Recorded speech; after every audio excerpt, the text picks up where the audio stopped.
श्रोताजनों के ऊपर और वक्ता के ऊपर कृपा करने के लिए भागवत जी की हुंडी बताई है। ऐसा विधान है कि संपूर्ण भागवत कथा ना सुनी हो और आखिरी दिन ये हुंडी का श्रवण कर ले तो उसे संपूर्ण भागवत सुनने का फल प्राप्त होता है। पर शर्त इतनी है कि वो हुंडी का श्रवण श्रद्धा से होना चाहिए। तो संतों ने जो हुंडी का वर्णन किया है उसे हम श्रद्धा से सुने, क्योंकि 7 दिन में संपूर्ण भागवत कथा कहना ये वक्ता के लिए भी संभव नहीं, और जितना वक्ता बोले उतना सब सुनना ये श्रोता के लिए भी संभव नहीं। इसलिए संतों की कृपा से श्रद्धा से हमें इस हुंडी का श्रवण करें। प्रथम स्कंद में परीक्षित राजा का चरित्र बताया, नारद जी का चरित्र बताया। परीक्षित राजा को एक ऋषि पुत्र का शाप मिला। परीक्षित राजा ने अनशन यानी अन्न जल का त्याग किया। गंगा के तट पर आए, सुखदेव जी से मिलन हुआ, ये कथा कही। द्वितीय स्कंद में योग धारणा से जो गति मिलती है वो कथा बताई। नारद जी और ब्रह्मा जी का संवाद बताया। भगवान के जो अवतार हुए उन अवतारों का वर्णन किया, अवतारों के कार्य बताए। विराट नारायण के उत्पत्ति की कथा सुनाई।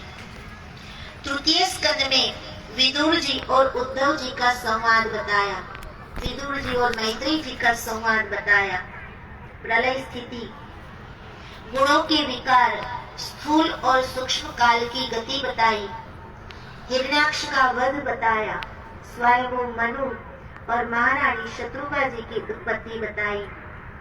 भगवान का कपिल अवतार हुआ और भगवान कपिल ने सांख्य शास्त्र का उपदेश किया, ये कथा कही। चतुर्थ स्कंद में मरीचि आदि का वंश विस्तार बताया। दक्ष यज्ञ के नाश की कथा बताई। ध्रुव चरित्र बताया। पृथु चरित्र, प्राचीन बरही चरित्र, पुरंजन चरित्र और नारद जी ने जो उपदेश दिया उस कथा का वर्णन किया। पंचम स्कंद में प्रियव्रत राजा का चरित्र बताया। नाभि राजा भगवान ऋषभदेव जी, उनके पुत्र भरत जी का चरित्र बताया। 7 द्वीप, 7 खंड, जो भी भौगोलिक परिवर्तन हमारी धरती पर हुए उन सभी का वर्णन किया। ज्योतिष चक्र स्थिति का वर्णन किया। षष्ठम स्कंद में प्रचेताओं के यहाँ दक्ष का जन्म हुआ और दक्ष की जो संतति हुई उनका वर्णन किया। इंद्रदेव और वृत्रासुर का जो युद्ध हुआ उसमें वृत्रासुर का वध हुआ, ये कथा कही। सप्तम स्कंद में माता दिति के पुत्र हिरण्याक्ष और हिरण्यकशिपु की उत्पत्ति बताई। हिरण्याक्ष भगवान वराह के द्वारा मरे और हिरण्यकशिपु भगवान नरसिंह के द्वारा मरे, और प्रहलाद चरित्र बताया। अष्टम स्कंद में मनवंतरों का वर्णन बताया। गजेंद्र मोक्ष की कथा कही। भगवान का अवतार हुआ, समुद्र मंथन हुआ, देव और दानव के बीच में युद्ध हुआ, इसका वर्णन किया। नवम स्कंद में इक्ष्वाकु जन्म और उनका वंश, इला आख्यान, सुकन्या का चरित्र, शर्याती राजा का चरित्र, खटवांग, मानधाता, सगर राजा और रघुकुल में दशरथ राजा हुए, उनके यहाँ भगवान राम 4 रूप में प्रकट हुए, ये कथा कही।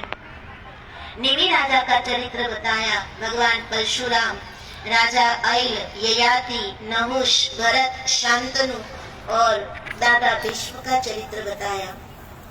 दसम स्कंद में भागवत जी के प्रधान देवता भगवान श्री कृष्ण के प्रागट्य की कथा कही। भगवान की बाल लीलाओं का वर्णन किया।